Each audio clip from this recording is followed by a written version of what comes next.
This is a guitar tutorial for It's a Long Way to the Top if you want to rock and roll. And if you want to learn AC/DC style rhythm guitar in particular, this song is a great way into it. We mainly have one chord for all the verses, and it's everything that we're doing with the right hand and a little bit of muting, which is going to enable you to get this to sound exactly right. The original recording is a little higher than standard tuning, and if you use a capo or a capo at the first fret, that will put you in tune with the recording. I believe they either retuned their guitars or something to stay in tune with the bagpipes, but any live stuff is just done in the key of A, so we're going to be learning everything in the key of A. That is how you will see every tab sheet, and there's a couple of suggested tab links in the description on YouTube.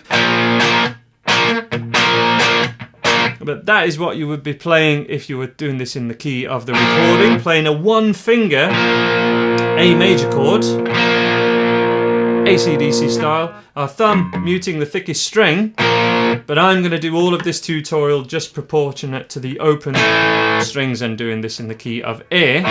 That is how any live versions or any recordings would always be done, in the key of A.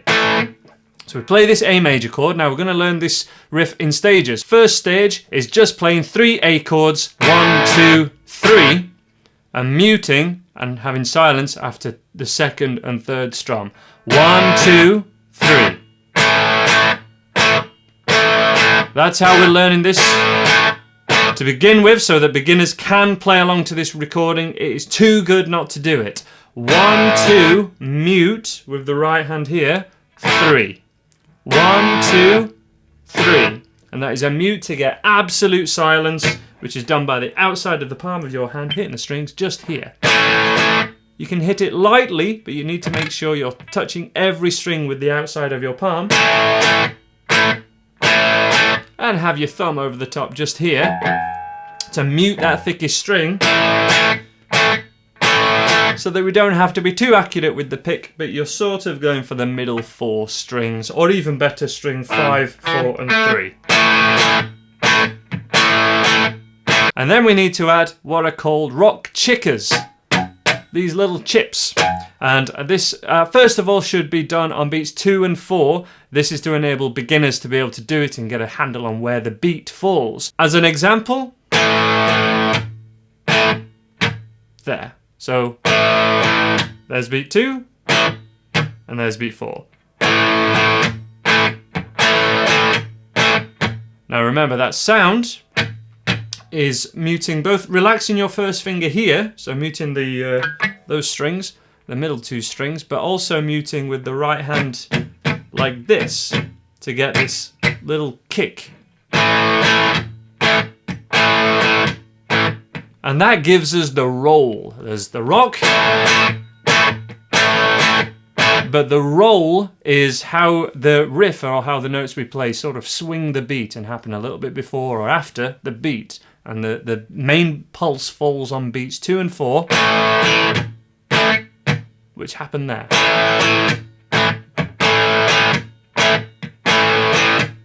That is going to take a lot of doing for a lot of people. I highly advise you use the slow down feature on YouTube to get this video to 0.75, and even original, recordings of this song. Slow them down to 0.75, slow them down to 0.5. And try and get the detail and copy it with your guitar. Fantastic for this sort of thing. So we're building it up from the back, Bob Ross style, the legend that is Bob Ross. He is my inspiration. And then we want to try and add in, to really get this Malcolm Young style right hand, and we want to be on pretty much hitting every 8th strum. So this right hand is going to be pretty much doing this all the way through the verses. As an example,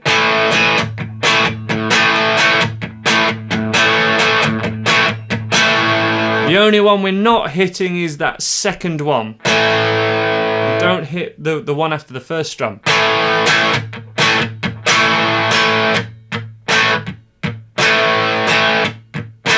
Let's have a close-up on that right hand now.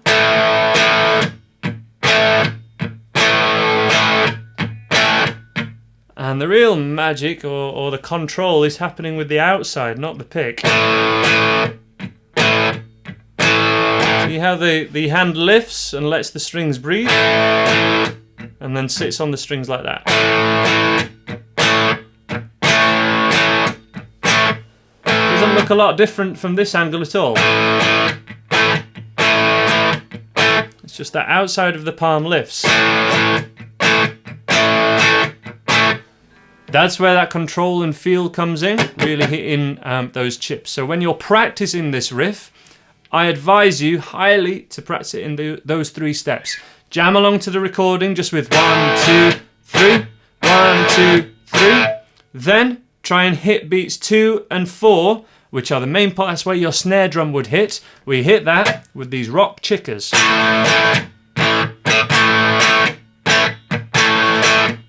Muting with both hands. Relax at this side and mute at this side. And after that, you're trying to add in 8ths. And it's really great just to put the recording on and just try and jam along with this. And almost like this right hand has become the hi-hat. Such a great exercise if this is something that you're struggling with, or you really want to master that Malcolm Young style of guitar. That is the thing to be trying. Then we have this little Angus Young riff, which I always used to play like this. After slowing down the recording on YouTube, just to listen to it a little clearer, it is really clear that it is that. And so that sounds bang on like the recording, if we put a capo on the first fret, that would be moved 1 fret up.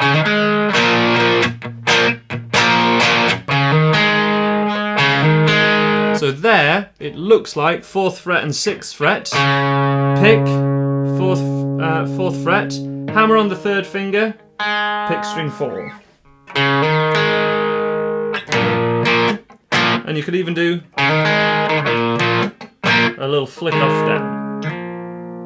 If we did that without the capo, which is how it would have been played, he'd have tuned higher. There's no way Angus Young would use a capo, or I've never seen an example of him using a capo personally. He may have used a capo at some point in his life. But to play this, he would have gone.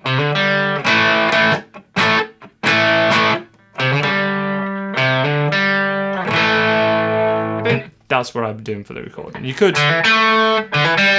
keep it easier by doing that version, but I never knew, and by slowing it down you can tell really clearly that that's what he does. We have this other little Angus Young part as well, which is so common. It happens in so many songs, or the verses to songs anyway.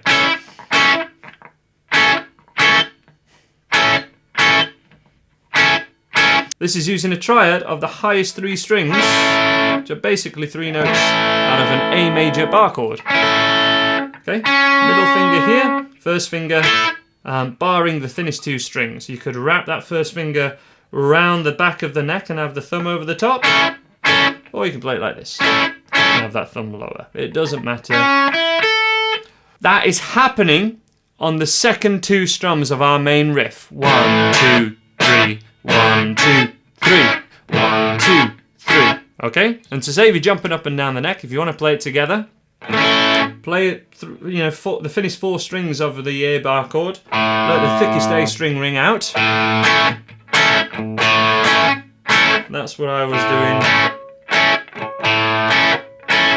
in the beginning intro. That's also very similar to how the solo goes, which is also mimicked by the bagpipes. Then we get into the chorus, which is just big open chords. It's a long way. That's an A chord, G chord, AC/DC style G, which importantly has the 3rd and little finger down pretty much, every time AC/DC plays a G chord, that's what they do. And they don't put the first finger down, they mute string 5 with the underside of the middle finger. They may play G other ways, but they typically use those notes, especially if they're having that thinnest string ringing out. And then the D chord, you can either play a D5, which is a normal D chord, but we're not having the thinnest string ring out, which is very different to, you know, we don't want it to sound nice because it's nasty, it's heavy rock. I was going to say heavy metal then, but it's rock. And you could have the thumb actually pressing down on the D. It's the only one that I would advise perhaps you want that. It's a long way, that's an A chord, to the top if you want it. You know, sometimes that D chord sounds good with the thumb down. That's what I'd recommend. That happens a couple of times. It's a long way to the top if you wanna rock and roll. It's a long way to the top if you wanna rock and roll. If you wanna be the star of stage and screen, that's the A chord. D, look out, it's rough and mean. It's a long way to the top if you wanna rock and roll. Pretty cool. Very awesome riff. Very, very cool stuff. We do have a way to play the lead bagpipe solo.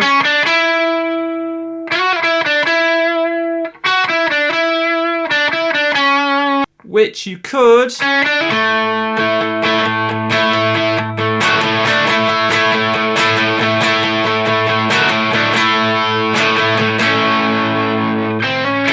do all that kind of thing with the A string ringing out. So that would be,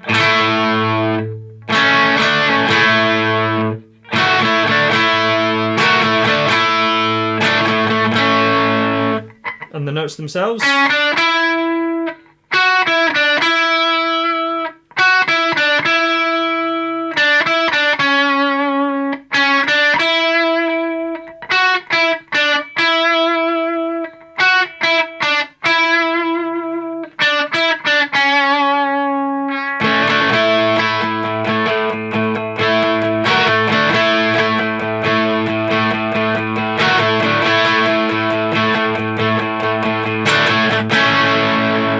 Same as that again, and then G, D,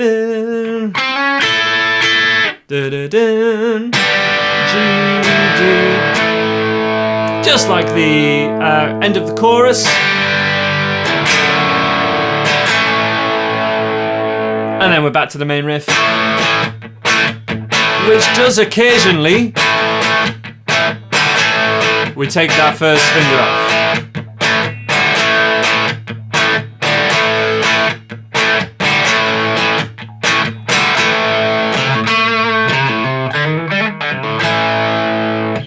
That is how to play Long Way to the Top if you want to rock and roll. Please subscribe if you dug this tutorial. Let me know any feedback, any requests of AC/DC tunes or otherwise. And I hope to see you in another tutorial on this Andy Guitar YouTube channel.